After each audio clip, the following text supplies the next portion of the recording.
Top quality और consistent performance के लिए सिर्फ सिल्वर पंप नाम याद रखना।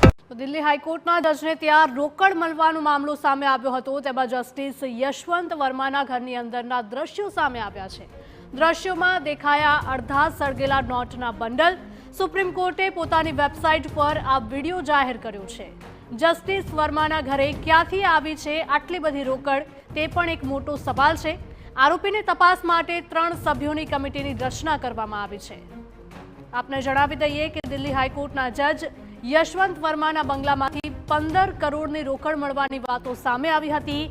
ત્યારબાદ ફરી એવી વાતો ઉઠી હતી કે રોકડ મળી જ નથી, પરંતુ હવે સુપ્રીમ કોર્ટે પોતાની વેબસાઇટ પર યશવંત વર્માના ઘરની અંદરનો વિડીયો જાહેર કર્યો છે, જેમાં અડધા સળગેલા નોટોના બંડલ સ્પષ્ટ દેખાઈ રહ્યા છે।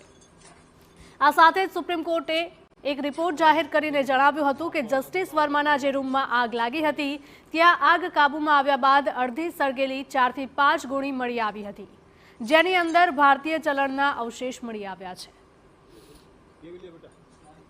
તો યશવંત વર્મા વિરુદ્ધ આરોપીની તપાસ માટે 3 સભ્યોની કમિટીની પણ રચના કરવામાં આવી છે, જેમાં હરિયાણાના હાઈકોર્ટના ચીફ જસ્ટિસ શીલ નાગુ, હિમાચલ પ્રદેશ હાઈકોર્ટના ચીફ જસ્ટિસ GS સંધાલિયા અને કર્ણાટકના હાઈકોર્ટના ન્યાયાધીશ જસ્ટિસ અનુ શિવરામનનો સમાવેશ થઈ રહ્યો છે। દિલ્હી હાઈકોર્ટના ચીફ જસ્ટિસને નિર્દેશ અપાયા છે કે જસ્ટિસ યશવંત વર્માને હાલ કોઈ પણ કાયદાકીય કાર્ય સોંપવામાં ન આવે।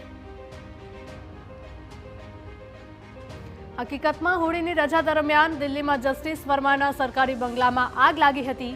તે સમયે જસ્ટિસ વર્મા ઘરે હાજર ન હતા। પરિવારના સભ્યોએ પોલીસ અને ઇમરજન્સી સેવાને જાણ કરી હતી।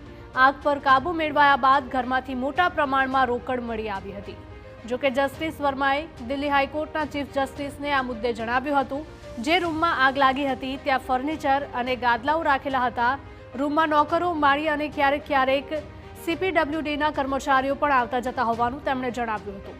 અડધા બળેલા નોટોના બંડલ મળવાની ઘટનાને તેમણે તેમની વિરુદ્ધ ષડયંત્ર ગણાવ્યું છે, ત્યારે હાલ આ સમગ્ર મામલે તપાસ હાથ ધરાઈ છે।